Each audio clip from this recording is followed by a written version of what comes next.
episode 2. Apa kabar kalian nih? Semoga tetap sehat ya.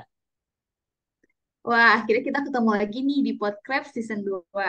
Nah, kayaknya kita udah lama banget nih ya nggak Podcraft. Apalagi sekarang kan udah ada anak 59 nih yang masuk ke Departemen Biokim. Kayaknya kita harus kenalan lagi deh, Bi.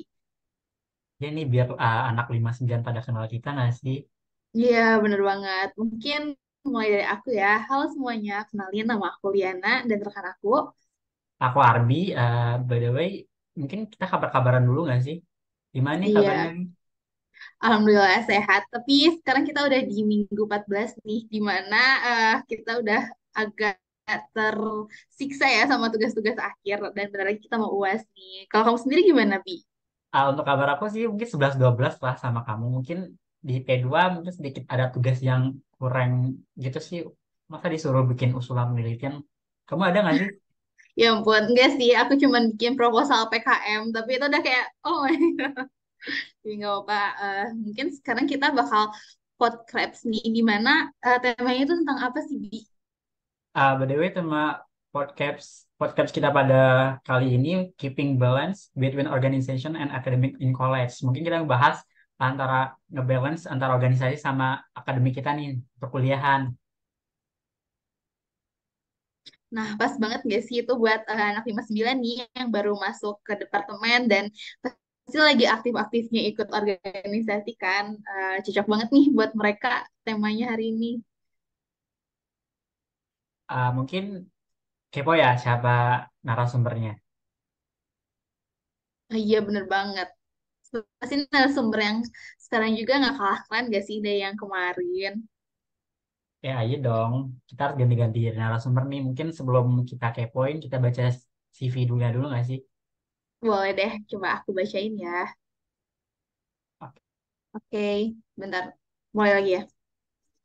Nah, jadi sebelum kita ketemu sama narasumber kita nih, mungkin kita bakal bacain dulu dari CV-nya dulu ya. Nah, ini CV dari narasumber kita hari ini. Nah, narasumber kita hari ini yaitu Kak Raisa Giba Putri Bovani atau biasa disapa Kak Diba.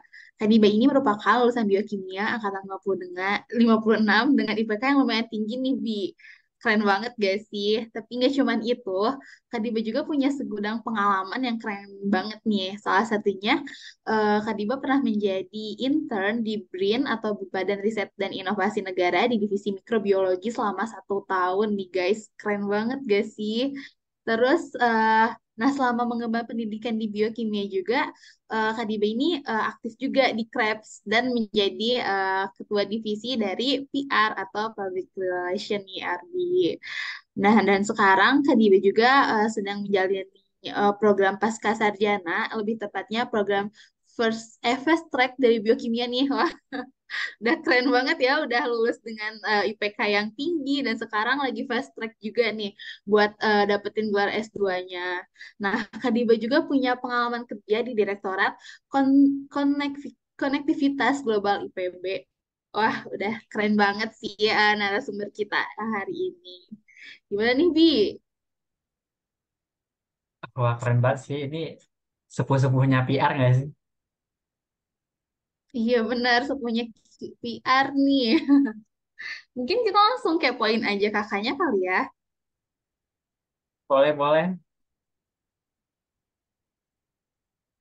Halo Kak Diba. Hai Arbi dan Liana. Halo Kak, gimana nih kabarnya Kak? Gimana? Alhamdulillah baik. Kalian gimana? Alhamdulillah baik. Sedikit stres, mungkin lebih banyak stres sih. Ya, Tetap semangat. sangat stres sih, Kak. Ini kok kakak bisa senyum-senyum nih? Aku boleh tahu kesibukan kakak apa nih kak? Emang gak boleh senyum-senyum. Aku sekarang abis lulus dari Biokim, sekarang aku lagi fast track S2 di Biokim, itu sekarang jatuhnya di semester 3, udah masuk semester 3. Waduh, mau kalau nih. Udah kalau Udah alhamdulillah. lulus. Aduh, cute Wah, banget. keren banget. By ini kan sebelumnya sih, aku kan udah undang kakak nih. Mungkin kakak udah Hmm. tahu kan temanya apa. Ayo kak, temanya apa? Keeping balance between. campus and organization, bukan? Iya, benar-benar. Betul banget. Nah, jadi kan tadi kita udah bacain CV dari Kak Diba nih, dan keren banget sih Kak. Itu sangat wow, hebat banget. Nah, di waktu kuliah yang padat juga nih kan nyempetin untuk jadi eh, Kadif PR ya Kak, di organisasi KREF selama 2 periode dan intern juga nih di BRIN. Nah itu kalau boleh tahu gimana sih Kak cara Kakak bisa fast track juga, terus bisa intern di BRIN, belum lagi ikut organisasi. Nah itu gimana sih Kak? Coba cerita singkatnya itu kayak gimana? Iya, jadi aku di Krebs itu awalnya jadi staff public relation itu eh, under namanya Bang Nuno ya. Jadi aku waktu itu di periode kabinet 2000 sebelum Guru Tation itu kabinet aku jadi staff PR. Nah, aku kenapa melanjutkan di selanjutnya di periode selanjutnya di Krebs itu sebagai ketua divisi PR karena aku ngerasa banyak banget benefit yang didapetin ketika aku ikut himpunan selama aku kerja di bawah ketua divisinya itu Bang Nuno. Dan juga Krebs itu tuh adalah wadah terdekat aku untuk bisa aku memberikan impact ke orang lain gitu. Karena itu ruang lingkupnya Biokim. Dan juga aku juga di sana jadi diamanahin jadi ketua divisi Public Relation, alhamdulillah. Dan banyak banget juga hal yang bisa aku sampein, ilmu yang aku dapat selama aku kabinet di masa aku menjadi staff public relation itu, aku pengen banget sampein ke anggota aku di public relation di kabinet Glutathione, yaitu aku sebagai ketua divisi PR. Terus juga aku sempat intern di BRIN itu sebenarnya penelitian ya, tapi ya jatuhnya mirip intern juga, penelitian tugas akhir di BRIN itu selama hampir setahun. Di sana aku ngerjain skripsi aku, penelitian skripsi aku. Nah, gimana caranya aku balance antara organisasi, terus juga penelitian, juga kelas kelasnya ada dua ya, kelas S1, kelas S2, karena aku dari semester 7 itu udah masuk kelas S2.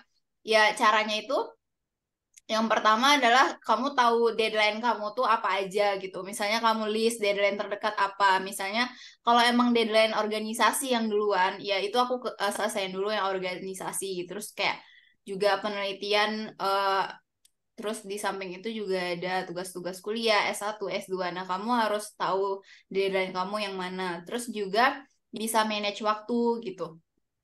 Kamu harus bisa manage waktu kamu dan bisa menghandle semuanya itu dengan baik gitu. Ketika kamu harus ngerjain tugas ya kamu kerjain tugas gitu. Dan aku juga termasuk bukan yang kayak eh maksudnya no life gitu ya. Mungkin terlihat sibuk, tapi ya sebenarnya kalau kamu jalanin bisa sih gitu kayak aku tetap main sama teman-teman. Terus aku masih tetap main sama teman, aku masih ikut event-event, aku masih ikut supporteran gitu ya. Kamu harus bisa menghandle waktu kamu dengan baik, terus juga jangan lupa tidur. Itu tuh bisa semua karena ketika kamu punya niat yang besar. Terus juga kamu di kampus itu tuh emang butuh teman banget gitu. Aku tuh bisa ngejalanin semuanya itu karena aku punya banyak temen yang ngebantu aku. Misalnya aku nggak paham suatu materi, aku dibantu sama temen aku. Misalnya tentang tugas, kalau aku nggak paham juga dibantu temen aku gitu. Jadi emang di kampus itu adalah kamu harus bisa pinter-pinter nge-handle waktu, komunikasi sama orang lain karena apalagi kalau udah tingkat akhir itu yang dibutuhkan itu adalah kamu nggak bisa hidup sendiri kalau udah tingkat akhir itu kamu akan butuh banyak bantuan orang gitu apalagi dari segi mentalnya gitu jadi balik lagi gimana cara aku handle-nya adalah dengan pertama itu menentukan prioritas balik lagi terus juga aku yang kedua eh, adalah menjalin komunikasi yang baik dengan orang-orang, dengan teman aku. Jadi ketika aku sendirian atau misalnya butuh bantuan, selalu ada teman aku yang untuk membantu aku dan membantu aku untuk bangkit lagi ketika aku merasa kesulitan gitu. Terus juga dari awal aku nentuin prioritas pertama, walaupun ada list prioritas, yang tetap pertama itu adalah prioritas kuliah ya, karena masuk IPB emang kuliah gitu awalnya pengennya. Terus kalau misalnya itu tadi, kenapa aku memilih himpunan? Balik lagi, mungkin ini pertanyaannya belum ada, tapi kenapa aku memilih himpunan di antara bisa ikut BEM atau apapun itu ya di kampus? Karena prioritas aku tuh adalah kuliah, karena aku merasa kalau misal himpunan itu masih di jangkauan aku, masih bisa aku handle. Ketika aku sudah memilih BEM, ini aku berkaca dari teman-teman aku ya, karena ketika di BEM itu adalah kamu harus bersedia dedicate, ini mungkin tulisan yang aturan yang gak tertulis, tapi kayak menurut aku kalau ketika kamu BEM, kamu harus bersedia dedicate your life di kampus gitu loh, bahkan harus begadang nyiapin ini itu. Dan juga kalau di BEM itu adalah jangkauannya lebih luas, kamu harus nyocokin jadwal sama departemen lain kan, teman-teman departemen lain. Jadi kenapa itu aku pilih himpunan? Karena lebih bisa, aku lebih bisa handle-nya daripada aku di BEM gitu. Karena aku balik lagi ke prioritas aku tuh tetap kuliah.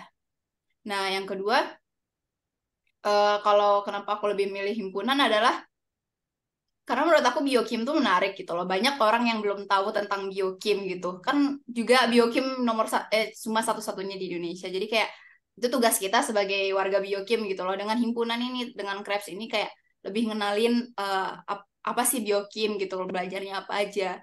Sebenarnya banyak hal menarik dari biokim. Cuma emang tugas kita tuh adalah gimana cara ngemasin biokim itu menjadi lebih baik dan tersampaikan gitu. Misalnya untuk anak SMA ataupun teman-teman kita di luar sana yang eh, sa-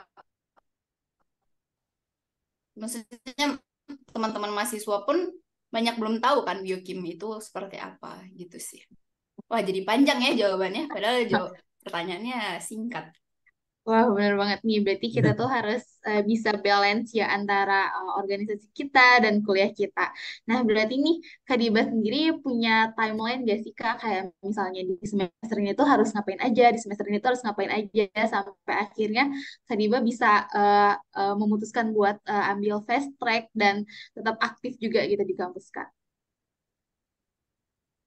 Untuk timeline sendiri sih sebenarnya nggak ada. Aku tuh selalu ketika opportunity itu datang kayak, dan menurut kamu ada memberikan manfaat kepada kamu, itu udah ambil aja gitu loh. Selagi masih jadi mahasiswa gitu, banyak hal-hal yang kamu harus manfaatin sebagai mahasiswa. Contohnya dulu aku PPKU itu nggak ikut apa-apa loh. Misalnya nggak ikut apa-apa sama sekali. Aku benar-benar cuma belajar. Terus si paling belajar nggak ding, maksudnya aku cuma kuliah dan nikmatin masa-masa kuliah aku gitu loh sama teman-teman aku gitu. Aku nggak ikut apa-apa karena aku masih observe juga kan apa sih yang cocok buat aku gitu. Maksudnya hal apa, kegiatan apa yang cocok buat aku di kampus IPB ini, karena aku masih baru tahu juga kan. Nah, ketika mulai pandemi eh itu tuh aku lagi mulai nyari-nyari kesibukan gitu, apa yang bisa nambah skill aku gitu ya. Jadinya dimulai aku banyak ikut misalnya kayak conference, terus juga organisasi kepanitiaan, terus juga himpunan gitu. Nah, jadi aku sebenarnya nggak terlalu menetapkan setiap semester itu ada timeline apa yang harus aku ikutin gitu. Tapi setiap hal yang aku pilih, misalnya aku ikut himpunan, aku ikut kepanitiaan tuh aku udah riset dulu apa misalnya ini tuh manfaat buat aku apa gitu. Ini tuh inline nggak dengan tujuan hidup aku, misalnya ini nih memberikan manfaat nggak buat hidup aku. Nah, aku juga mau ngasih tahu teman-teman kalau mau ikut sesuatu tuh harus direset dulu. Maksudnya, kenapa kalian ikut itu? Kenapa kalian memilih divisi ini? Kenapa kalian eh, apa namanya terjun di dunia ini? Karena ada waktu dan tenaga yang kalian luangkan kan untuk itu. Dan juga setelah kalian riset itu, kalian harus tahu fundamental, intinya tuh kayak fundamental kenapa ikut kegiatan ini. Jangan FOMO gitu. Karena untuk apa ikut suatu hal yang di tengah-tengah sebenarnya kalian nggak tahu kalian kenapa ikut ini gitu kan. Jadi contohnya juga aku jadi ketua divisi public relation itu juga aku nggak ngetargetin wah aku jadi ketua gitu, nggak, tapi kayak ya itu berjalan seiring waktu aja. Ketika kamu enjoy suatu hal pasti itu kan membawakan kamu ke hal yang lebih tinggi dari sebelumnya. Misalnya kayak aku enjoy banget di public relation gitu kayak eh, ketika misalnya ada aku di mana amanahin ketua divisi PR kayak why not gitu karena aku juga pengen kan apa yang aku pelajarin dikasih ke orang lain gitu. Terus juga untuk fast track. Sebenarnya ini aku kenapa milih fast track itu karena semenjak PPKU itu kan fast track itu udah ada kabar informasinya ya dan aku udah bilang ke orang tua aku sepertinya aku tertarik gitu tapi ketika semester demi semester berjalan itu kan mulai ada ya udah lupa sama tujuan awal lagi kan nah awalnya itu aku mau ikut magang gitu kalau ditanya aku nggak tertarik magang sangat tertarik magang gitu karena itu langsung terjun ke dunia profesional. Maksudnya aku juga ada magang, tapi magang yang inline sama jurusan aku tuh belum belum ada aku waktu itu. Aku ingin ikut di kampus Merdeka kan, di perusahaan-perusahaan yang udah aku targetin gitu. Tapi waktu itu harus approve-nya ketua departemen kan. Waktu itu ketua departemennya masih Pak Samsul. Nah, itu tuh setelah aku diskusi sama beliau, kata beliau karena perkuliahan udah offline, jadi untuk ikut magang kampus mereka itu sangat riskan ya dan itu juga berpotensi aku nambah semester karena kita ada praktikum kan sementara untuk magang itu udah harus ke perusahaan tiap harinya gitu jadi ya balik lagi prioritas aku adalah kuliah jadi aku wah aku nggak mau nambah semester gitu loh banyak juga teman-teman yang rela buat nambah semester tapi aku masih belum bisa aku belum seberani itu gitu untuk mengambil resiko itu gitu jadi eh, nah, tawaran fast track tuh selalu ada tiap harinya karena dulu dosen pembimbing aku almarhum Pak Zainal tiap hari itu sangat menyupport aku untuk ikut fast track. Pokoknya informasinya selalu dikirimkan ke aku gitu. Sampai detik-detik terakhir penutupan pendaftaran itu bapaknya sampai tetap komunikasikan ke aku gitu kayak menyuruh aku untuk fast track gitu. Karena ya aku nggak bisa ikut magang gitu-gitu kan. Jadi aku balik lagi aku pernah berkeinginan untuk fast track gitu. Jadi di detik-detik benar-benar detik-detik terakhir penutupan fast track itu aku daftar dan alhamdulillah maksudnya syarat aku tuh semuanya terpenuhi gitu. That's why kayak almarhum Pak Zainal ngerekomendasikan aku fast track terus aku juga ngerasa sepertinya aku bisa gitu misalnya untuk capability buat aku fast track tuh ada gitu. Jadi akhirnya aku daftar fast track dan tiap harinya ya dijalanin aja kayak biasa nggak ada timeline aku harus aku harus ikut ini aku harus berhasil aku harus menjadi hebat gitu-gitu enggak gitu eh enjoy aja gitu kuliah makanya harus enjoy setiap apa yang kamu lakukan karena itu membawa kamu ke hal yang lebih tinggi gitu karena kamu apa ya mencurahkan semuanya untuk itu begitu. Oh, mungkin selama Kak kuliah di Biokem nih, mungkin ada masa di mana Kak udah mulai jenuh, mungkin dari segi organisasi maupun kampus. Terus uh, pas titik jenuh itu, kakak, cara kakak ngatasin titik jenuh itu gimana Kak? Ya Mungkin hanya pasti berdiam ada diri saja atau mungkin berdiam diri saja ada cara lain? pasti ada dong maksudnya Eh, nah ya, balik lagi ke kekurangan dari ketika kita aktif itu adalah jenuh itu sangat ada banget gitu, kayak sangat riskan gitu. Eh, Apalagi di biokim pastilah semua, even aku aja pernah, teman-teman aku pernah kayak menanyakan kayak, kayaknya gue salah dah di biokim gitu kan. Pasti tiap orang mempertanyakan itu, tapi pertanyaan itu muncul adalah ketika kamu jenuh gitu loh, ketika kamu capek sebenarnya. Jadi merasakan sebenarnya kamu salah jurusan, padahal sebenarnya kamu lagi jenuh aja. Contohnya kayak aku fast track. Nah, itu tuh kalau ikut fast track itu sangat riskan untuk jenuh gitu kan.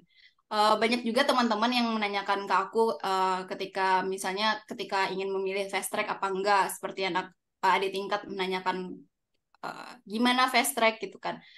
Eh, Yaitu kekurangan dari fast track adalah kamu sangat riskan untuk jenuh gitu. Orang yang tidak fast track aja itu sangat riskan untuk jenuh gitu. Karena yang benar-benar kamu tuh di pack apa ya dipadatkan jadwal belajarnya itu dan itu ketika aku jenuh itu adalah balik lagi ke tujuan awal aku gitu kayak apa aku tuh udah mulai ini aku milih ini aku yang milih terus aku harus bertanggung jawab sama pilihan ini Ya kalau misalnya jenuh ya istirahat bentar, nggak apa-apa gitu loh. Nggak apa-apa, pelan gitu loh. Ngapain sih buru-buru gitu. Asalkan tetap keep in track aja gitu. Asalkan nggak terlalu terlena gitu. Nggak apa-apa buat istirahat, buat jalan-jalan. Kalau ditanya ya, mungkin aku nggak bisa dibandingin sama anak fast track lain. Soalnya aku kalau misalnya nanya tentang eh, fast track itu sebenarnya ke aku tuh agak salah. Soalnya aku benar-benar aku tetap aku tuh tetap jalan-jalan, aku tetap main sama temen aku.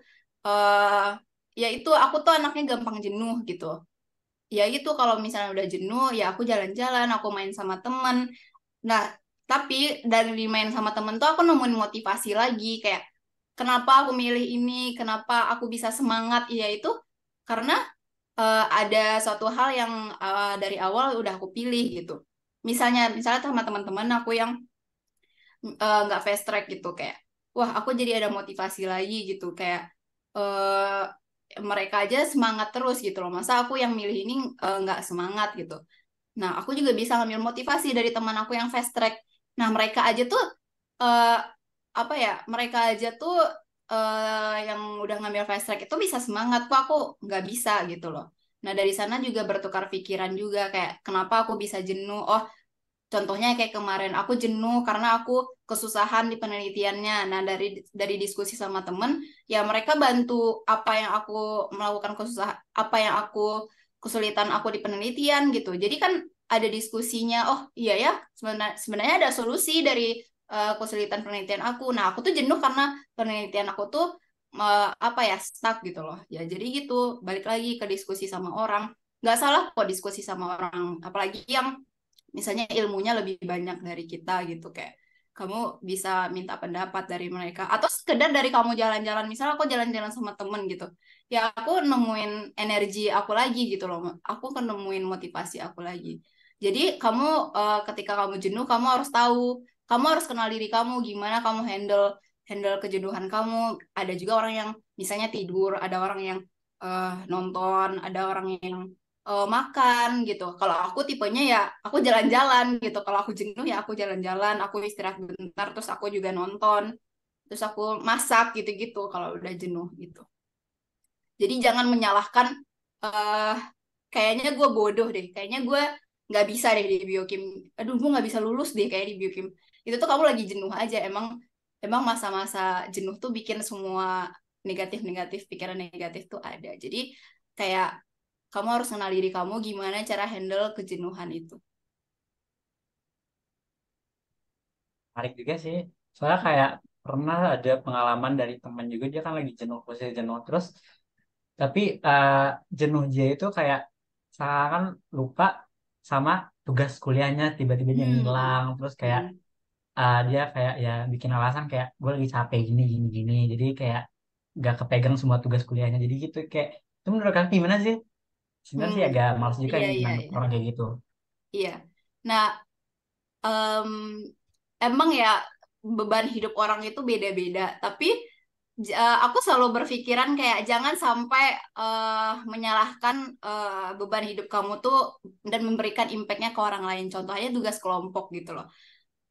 Tugas ya kenapa ada tugas kelompok ya karena itu adalah wadah kamu untuk belajar. Bisa nggak kamu bertanggung jawab sama diri sendiri gitu. Emang namanya tugas kelompok, tapi menurut aku itu tuh wadah buat kita untuk bertanggung jawab sama diri sendiri, gimana cara nyelesain tugas, gimana cara apa namanya membuat walaupun kamu lagi jenuh tapi kamu tetap bisa menyelesaikan tugas kelompok itu dengan baik gitu. Jangan sampai menyalahkan eh, menyalahkan kamu lagi jenuh jadi kamu mengabaikan tanggung jawab kamu. Emang di dunia ini cuma kamu yang jenuh gitu kayak semua orang pasti ada masalah hidupnya, entah itu dia jenuh, entah itu dia ada masalah sama keluarga atau masalah sama tentang apapun itu gitu. Setiap orang itu punya masalah, jadi jangan menyalahkan, membawa-bawa setiap masalah itu dan memberikan apa ya, impact negatif ke orang lain gitu. Jadi kalau masalah tugas kelompok itu kerjain aja, maksudnya seberapa seberapa bisa kamu kerjain aja gitu. Jangan sampai mengabaikan tugas kelompok. Oh iya, tadi aku belum nyebutin untuk organisasi juga. Sebenarnya nggak ada nggak nggak ada maksudnya bagi orang yang mengabaikan tugas kelompok karena alasan organisasi itu ya enggak banget sih. Maksudnya ya waktu itu 24 jam gitu loh. Emang hari-hari lu organisasi doang gitu. Aneh sih, maksudnya itu dipertanyakan lagi gimana memanage waktu. Itu dipertanyakan lagi organisasinya kok bisa ngambil waktu 24 jam dalam 7 hari itu kok bisa dipertanyakan lagi keefektifan kerja organisasinya kan. Jadi untuk alasan nggak ngerjain tugas kelompok tuh ya nggak ada. Apalagi dengan alasan jenuh tuh, sejenuh-jenuhnya lu tuh at least tugas kelompok tuh kerjain gitu. Untuk tugas individu ya terserah ya, karena itu nilai dia sendiri mau ngerjain apa enggak. Tapi di tugas kelompok ada orang lain yang berimpact karena kerjaan gitu. Oh, mungkin ada lagi mungkin ya Liana. Ya mungkin berarti kalau misalnya kita lagi jenuh tuh ya kita harus cari ke kesibukan lain yang kita ingat lagi ya Kak sama tujuan awal kita. Berarti kita tuh nggak apa-apa kalau misalnya kita mau main dulu atau kita mau kayak yaudah deh kita Netflix-an dulu nih. Misalnya kayak kita Hmm. sekarang lagi minggu 4 nih, kayak udah mau pas jadi kan kayak aduh tugas numpuk banget sampai benar-benar kayak overwhelmed banget ngerjain tugas. Terus kayak mau nonton film jadinya berdosa harusnya nggak usah ya kak kayak ya udah nggak apa-apa mau nonton film juga nggak apa-apa mau main juga nggak apa-apa gitu ya harusnya.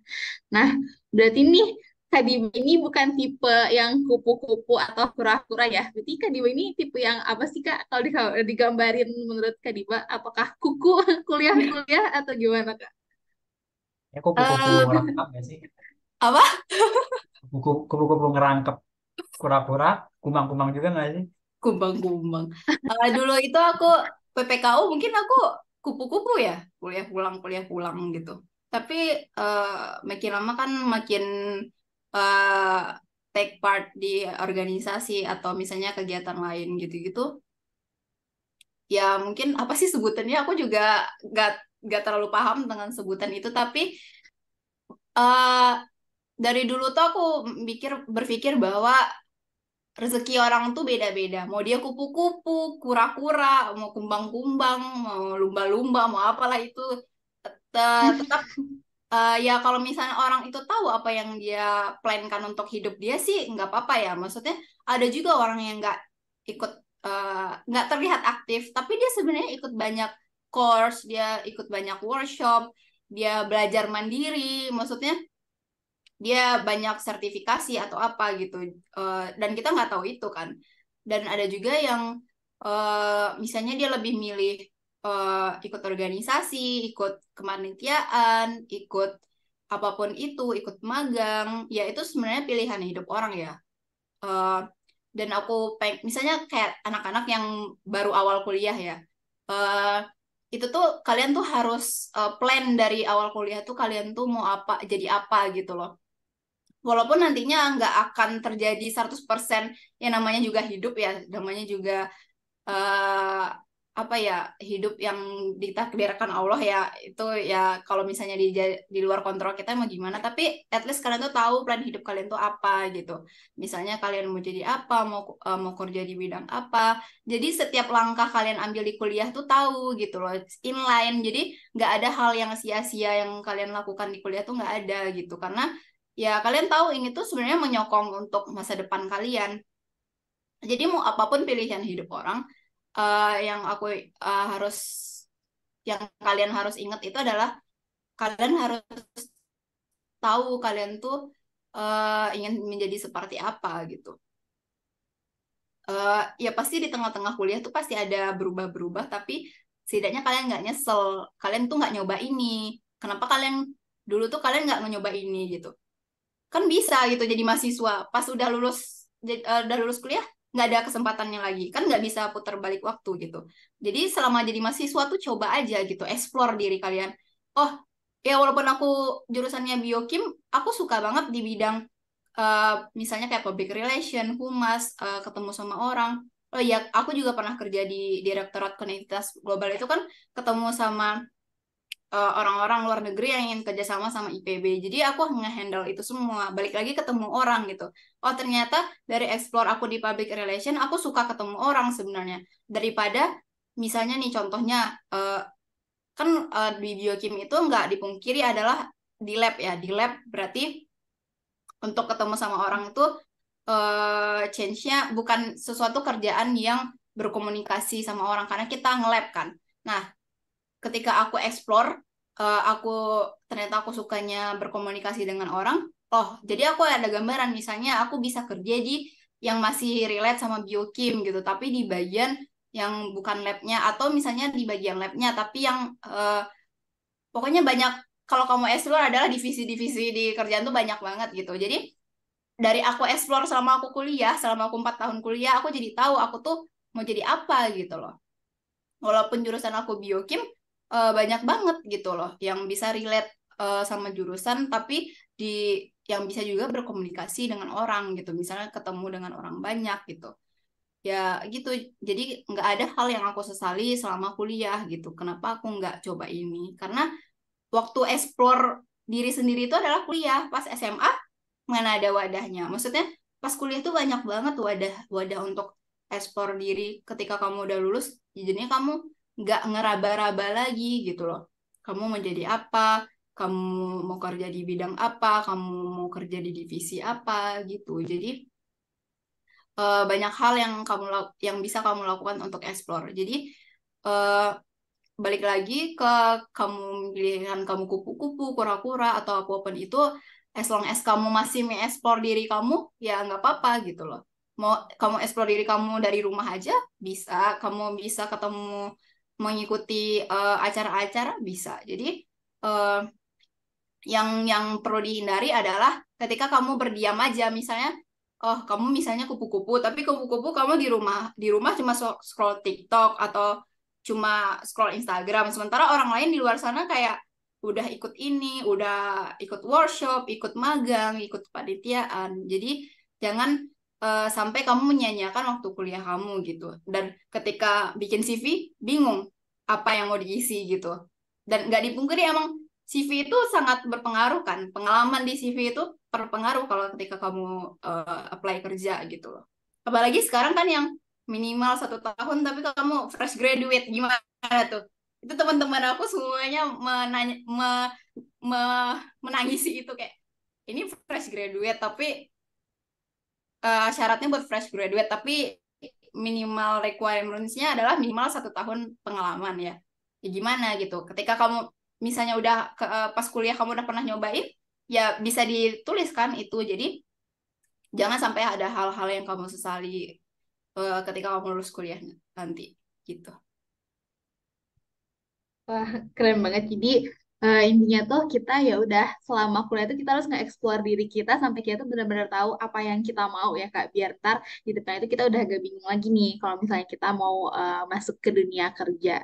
Nah, Kak, kan Kakak udah ngambil S2 juga nih. Tapi dulu Kakak pernah nggak sih ngerasa pas di Biokim tuh ada beberapa matkul mungkin atau ada beberapa pelajaran yang mungkin Kakak tuh pikir waktu itu susah tapi ternyata bisa gitu dilewatin. Kak pernah mikir kayak gitu juga nggak sih pas di Biokim? Selalu pas lagi kuliah itu ini apa yang gue atau simpel aja tuh di next semester, eh ini yang gue pelajarin semester lalu tuh oh ternyata tuh gini maksudnya gitu loh, kayak baru mudeng gitu ketika itu udah dilewatin gitu. Contohnya apalagi aku tuh yang ngerasa, terus teman-teman aku juga banyak bilang, Kating juga banyak bilang, kamu tuh paham pelajaran biokim ketika kamu udah penelitian, kamu udah tingkat akhir. Jadi menurut aku ya pelajari aja semuanya dulu, matkul biokim mau susah apa enggak, mau masuk apa enggak, ya baca aja gitu loh. Belajar aja dulu gitu.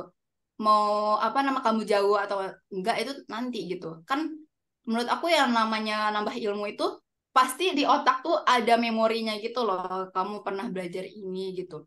Jujur kayak aku juga paham materi biokim tuh pas aku udah penelitian. Jadi lebih masuk gitu loh. Oh ini maksud yang aku pelajari. Misalnya contohnya kayak di metabolisme. Dulu aku, ya ampun ini apa sih yang gue pelajarin? Gak jelas, pathway. kayak hafal reaksi kimianya itu kayak aduh nggak kebayang banget. Tapi ketika penelitian, oh misalnya aku belajar tentang misalnya ada yang penelitian anti diabetes, oh ternyata pathway dari diabetes itu ini maksudnya gitu. Atau misalnya kayak karbohidrat, ternyata pathway karbohidrat itu gini maksudnya gitu loh. Jadi itu tuh di tingkat akhir baru wah ini semuanya. Jadi aku nggak nyesel juga misalnya aku belajar ini dulu gitu. Karena nanti di tingkat akhir aku jujur baru paham semua materi biokim itu. Dan apalagi aku S2, yang aku eh, senangi dari S2 adalah aku tuh lebih paham gitu materi S1 karena di S2 dipelajari lebih dalam kan. Jadi aku banyak belajarnya dari S2 gitu. Oh, ternyata belajar ini tuh ke sini arahnya gitu. Dan apa namanya, itu yang nggak aku sesalin dari S2, dan aku juga bisa memperdalam materi biokim di S2 gitu. Wah, keren banget sih. Jadi gak ada, pokoknya selama Kadiba kuliah ini, Kadiba nggak pernah ngerasa ada yang salah ya diambil dari jalan Kadiba ini. Dari mulai organisasi, dari mulai pengalaman kerja, sampai ngambil S2 juga, semuanya berarti emang harapan Kadiba dari awal ya berarti Kak. Iya, tapi banyak juga hal-hal yang pastilah penyesalan, namanya juga manusia ya, nggak ada yang merasa cukup gitu. Hmm. Menurut aku juga masih banyak kurangnya gitu. Banyak orang-orang lain, ya maksudnya namanya juga manusia di umur-umur segini suka nge-compare diri sendiri sama orang lain. Misalnya aku jujur aku mengatakan bahwa diri aku belum sesukses itu karena banyak temen aku yang lebih sukses gitu loh. Misalnya udah kerja. Nah, itu balik lagi ke kekurangan fast track adalah, misal kekurangan kamu langsung S2 adalah ketika teman-teman kamu udah kerja, kamu masih kuliah, itu adalah ada momen-momen kamu berpikir, kenapa gue gak kerja aja ya, ketika teman kamu udah terjun ke dunia profesional sementara kamu masih kuliah, adalah momen-momen kamu berpikir kayak, ih dia keren gitu loh, udah kerja di sini, udah udah bisa lulus di perusahaan ini gitu. Makanya ya itu kamu balik lagi, karena aku dari awal udah tahu tujuan hidup aku, jadi nggak ada yang goyah karena orang lain tuh nggak ada. Yang ada itu adalah jujur di fast track itu aku ada keinginan buat mundur karena penelitian aku tuh menurut aku eh, susah banget, jadi aku mengalami stuck gitu. Pernah waktu itu aku stuck banget di penelitian aku. Eh, jadi aku berpikiran untuk mundur dari fast track karena takut nggak keburu, karena fast track ada timelinenya juga kan. Terus ya itu lagi, balik lagi aku menemukan misalnya aku diskusi sama teman aku gitu kayak gimana bagusnya, gimana solusinya gitu. Karena kadang ya itu tadi, ketika kita merasa stuck sebenarnya orang lain bisa membantu kita gitu. Jadi karena bantuan teman aku, jadi aku tetap keep in track di timeline fast track itu kan.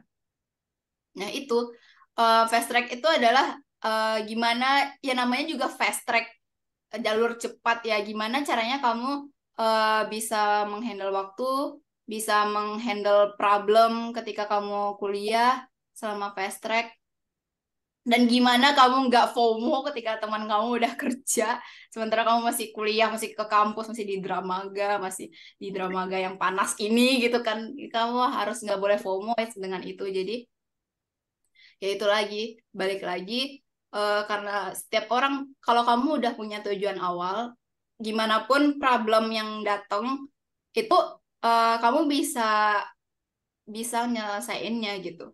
Nggak dipungkiri banyak banget rasanya kayak nyesel, kayak kenapa ya aku fast track, kalau misalnya aku nggak fast track ya siapa tahu aku udah kerja gitu loh. Apalagi, nah, tadi aku nggak nyebutin adalah kelebihan aku kenapa ikut organisasi, itu aku ditawarin kerja sama cutting aku yang juga eh apa dia ketua him.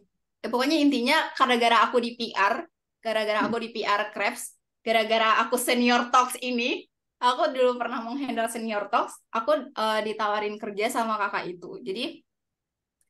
Eh, jadi pertama itu banyak banget menefit ikut organisasi. Kamu jadi banyak relasi gitu. Aku contohnya aku kayak ditawarin kerja. Aku belum wisuda, aku udah ditawarin kerja gitu. Tapi ya tadi balik lagi karena aku fast track, jadi nggak bisa ngambil itu, aku masih S2. Jadi gitu. Ya, balik lagi banyak banget goyah, hal-hal yang bikin goyah di tengah-tengah jalan itu, tapi aku percaya misalnya rezeki setiap orang tuh ada gitu. Jadi setiap orang ada masanya. Jadi ya begitu. Eh, Jujur sih aku tertarik fast track tapi masih ragu sih Kak. Soalnya kayak ya dilihat dari fasilitasnya mungkin masih itu ya.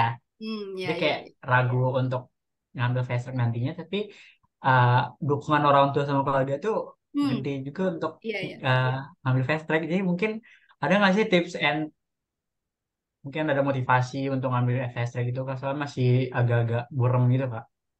Nah ya, aku juga ngambil fast track karena dukungan orang tua ya.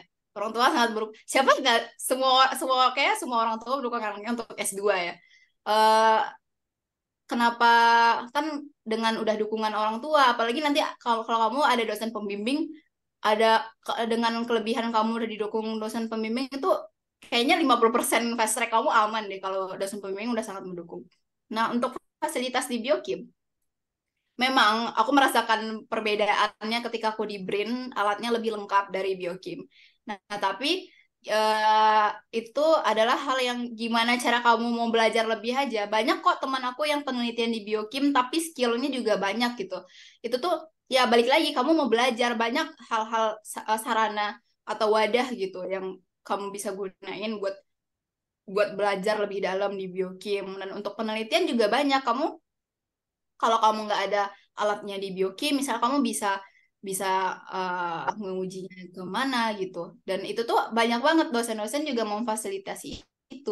Atau bisa kamu juga ada cari sendiri juga banyak gitu. Jadi nggak menutup kemungkinan eh, dengan keterbatasan alat gitu, kamu masih bisa belajar banyak gitu loh. Skill kamu juga masih banyak kalau kamu mau belajar gitu.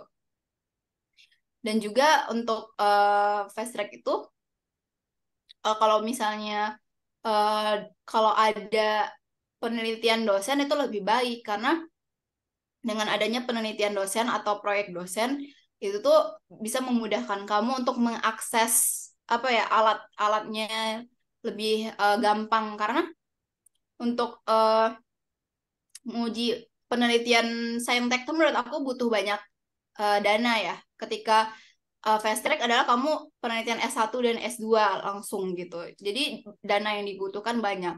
Ketika kamu sudah mengikuti proyek dosen, itu dananya setidaknya itu meringankan beban kamu di segi dana gitu. Jadi menurut aku itu adalah yang memudahkan kamu untuk ikut fast track yang pertama, selain dengan niat kamu. Jadi untuk dari segi keterbatasan di biokim sih, itu banyak banget solusinya gitu, dan banyak banget uji-uji yang bisa kamu lakukan gitu. Dan seperti kamu juga sebenarnya bisa nge-lab di mana aja gitu, misalnya kayak aku bisa nge-lab di BRIN gitu, dan itu dosen yang memfasilitasi gitu. Jadi eh, nggak keterbatasan fasilitas di biokim adalah bukan bukan menjadi halangan sih untuk ikut fast track gitu.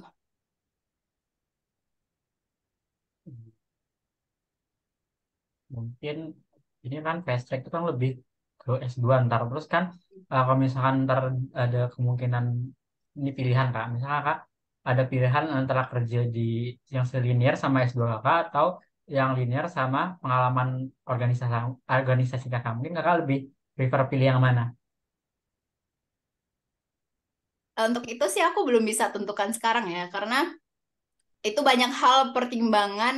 Kerja tuh nggak sekedar, oh ini inline, ini sesuai organisasi aku, tapi banyak hal ya, eh, seperti misalnya daerahnya, atau misalnya gajinya. Kan kerja emang buat gaji ya, nggak Ya, dipungkiri. betul. Terus kayak apa ya, benefit dari perusahaan itu sendiri apa, itu kamu mereka bisa nggak nge-improve kamu menjadi lebih skillful, dia memberikan eh, ilmu baru tidak ke kamu, gimana culture kerja di perusahaan itu, apakah sesuai dengan kamu atau enggak. Aku sih termasuk orang yang mempertimbangkan itu gitu loh. Mereka memberikan benefit apa ke aku diajarin hal baru nggak di sana, skill aku nggak bertambah nggak di sana, apa aku sekadar kerja aja gitu. Jadi Itu banyak pertimbangan aku gitu.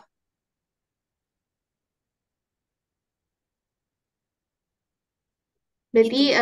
kalau buat Kak Diba sendiri tuh benar-benar semuanya harus punya impact buat diri kita sendiri juga ya Kak.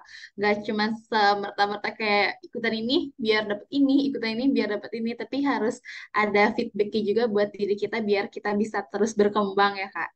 Nah, Iya. tadi kan Kak Diba nge-notice juga nih pernah kerja di Direktorat IPB ya Kak.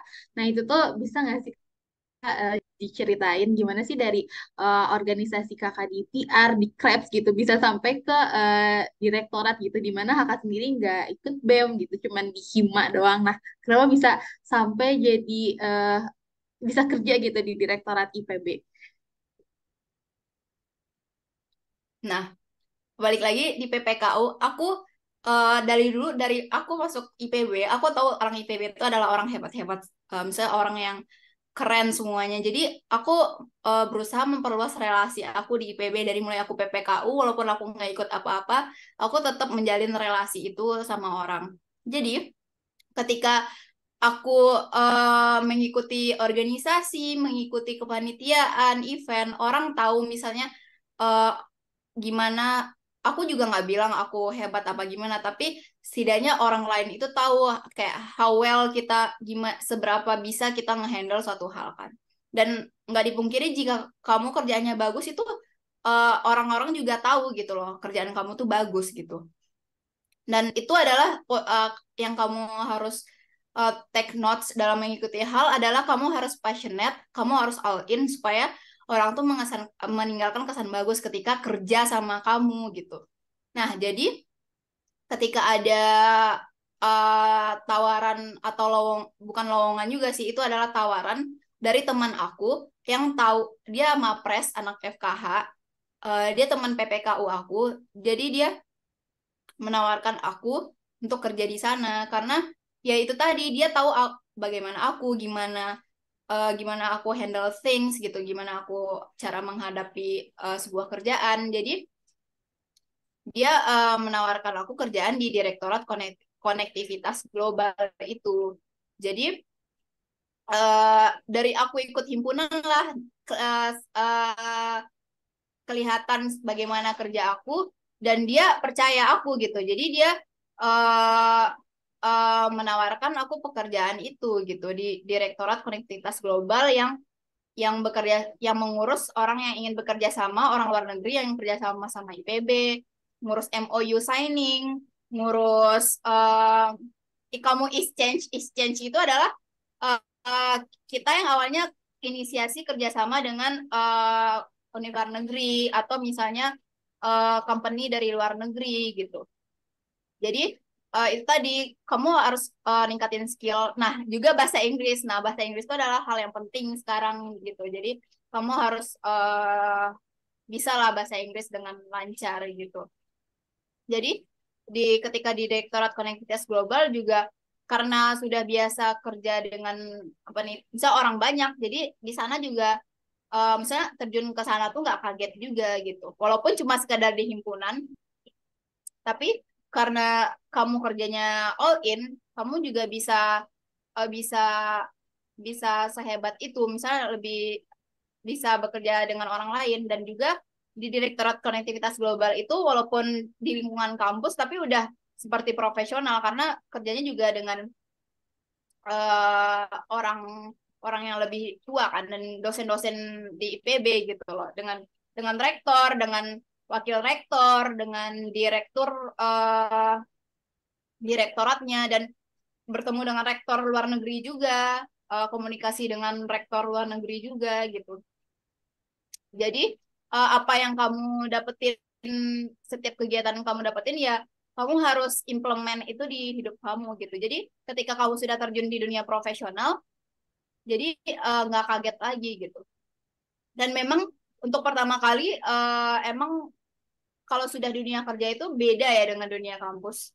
Dunia kerja itu memang ada rules atau aturan-aturan yang kamu ikuti. Nah, itu tadi kamu nggak bisa uh, apa ya, semena-mena seperti misalnya kamu di panitia atau organisasi nggak dipungkiri masih banyak yang mangkir atau misalnya hilang-hilangan. Nah, itu kamu nggak bisa banget hilang-hilangan kalau udah kerja gitu kayak. Kamu tinggal gampang, kamu tinggal di PHK gitu, kamu tinggal dipecat gitu kan. Nah, itu tadi belajarlah bertanggung jawab setiap hal yang kamu ambil gitu.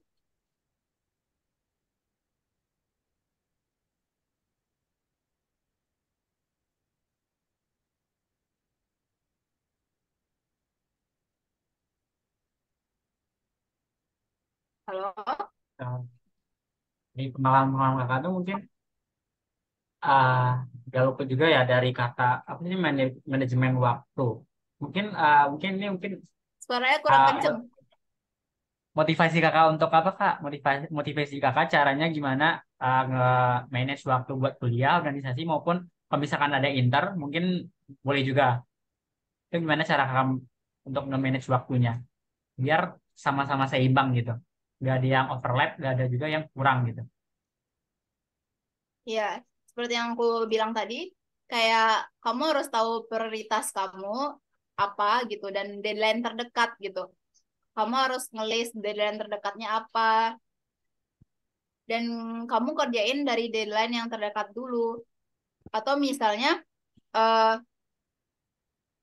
bisanya membagi kerja dengan anggota kamu atau teman kamu. Jadi semuanya nggak dipikul sama diri kamu sendiri gitu.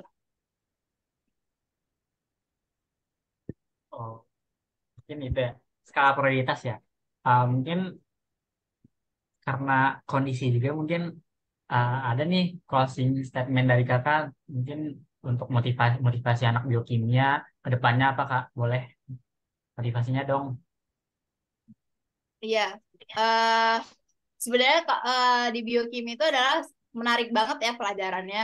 Dan itu tuh kepake di banyak bidang biokim. Jadi jangan takut kamu lulus dari biokim nggak dapat kerja karena kerja itu menurut aku udah rezeki gitu loh. Jadi selama kamu memperjuangkan itu nanti kamu juga akan dapat jadi kerjaan itu. Dan pasti ngerasa biokim ini adalah pelajaran yang sebenarnya agak ngambang atau gimana karena kamu sebenarnya belum tahu belum paham maksudnya esensi di pelajaran biokim itu apa karena aku juga pernah merasakan itu dulu kayak biokim dibilang kimia juga enggak dibilang biologi juga enggak dibilang FK apalagi enggak gitu ya jadi ya itu ketika kamu udah memperdalami biokim itu adalah kamu banyak menemukan hal-hal menarik dari biokim nah untuk motivasinya adalah itu tadi kamu ekspor diri kamu, kamu sukanya di mana, terus jadi kamu tahu apa yang pilihan hidup kamu tuh, tahu apa yang diambil ketika berkuliah di biokim. Dan ketika menemukan titik jenuh, kayaknya nggak cuma orang biokim aja ya, maksudnya nggak kuliah di biokim aja yang ada titik jenuh.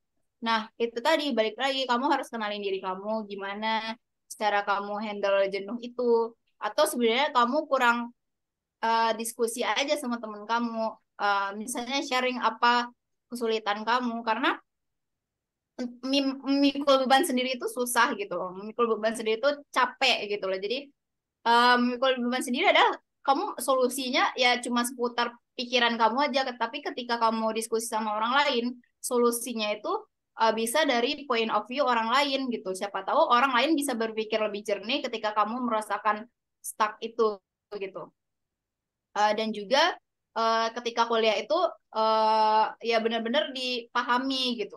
Apa yang dibilang dosen itu pahami gitu. Jadi jangan uh, ini sih penyesalan aku juga ya. Ada beberapa momen yang kayak aku memang nggak terlalu memperhatikan dosen. Kayak ketika sekarang itu aku ingat kayak, oh ini kan ada di pelajaran bapak ini ya atau ibu ini. Wah aku nyesal dulu aku nggak terlalu uh, mendalami itu gitu. Jadi apa ya untuk setiap hal yang kamu lakukan itu adalah uh, jangan disia-siakan gitu dan manfaatkanlah wadah-wadah yang ada di kampus gitu di IPB di Biokim gitu jadi selagi itu masih gratis banyak yang gratis ketika di kampus kamu nggak bayar gitu kayak ikut workshop ini kalau misalnya kamu selama masih mahasiswa banyak yang gratis jadi manfaatkanlah hal-hal itu gitu memang kita tuh adalah masa muda.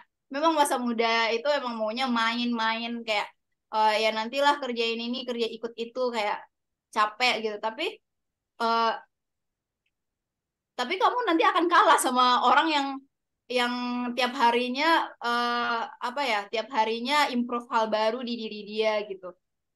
Jadi harus pintar-pintar bagi waktu antara main, ikut organisasi, kampus.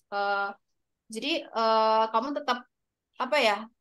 Kan kalau belajar terus bisa eh, lebih rentan jenuh ya. Jadi yaitu kadang ikut kepanitiaan, ikut event itu tuh juga bagian dari kamu biar nggak jenuh di kampus gitu. Guys. Wah, sangat-sangat motivasi, motivated banget, insightful banget nih. Jadi intinya tuh apapun yang kita lakuin itu harus all out ya. Mau dari kita belajar atau kita organisasi atau apapun itu, selagi ada kesempatan, selagi ada eh, kesempatan lakuin, ya udah kita lakuin sebisa kita, sebaik kita, dan pasti akhirnya juga kita nggak akan nyesel ya kan ngelakuin itu. Mungkin ya, wah Tuh. keren banget. Keren banget. Semoga ini Banyak yang lebih teman-teman keren dari aku. ini salah satu orang keren di biokimia nih ya. Berarti masih banyak Iya. orang-orang keren di biokimia. Jadi kita sebagai anak biokimia yang masih di semester 5 atau semester 3 kita harus tetap semangat biar kita udah ada contohnya nih alumni biokimia yang benar-benar sekeren ini gitu. Kasih. Ya, Kak. Mungkin Ya, udah di ujung podcastnya nih. Mungkin kita dari PR juga ngucapin terima kasih atas waktu yang udah kak luangin untuk menjadi narasumber kita. Mungkin boleh dokum dulu Kak. Oh, oke. boleh. Ini udah kan BTW Arbi selamat jadi wakil ketua himpunan. Keren. Terima kasih. Ya, oke, satu, dua, tiga. Oke, makasih Kak. Mungkin sampai sini dulu podcast kita guys. Mungkin tetap tetap dipantengin terus ya di periode berikutnya. Bye bye. Nah, tapi Kak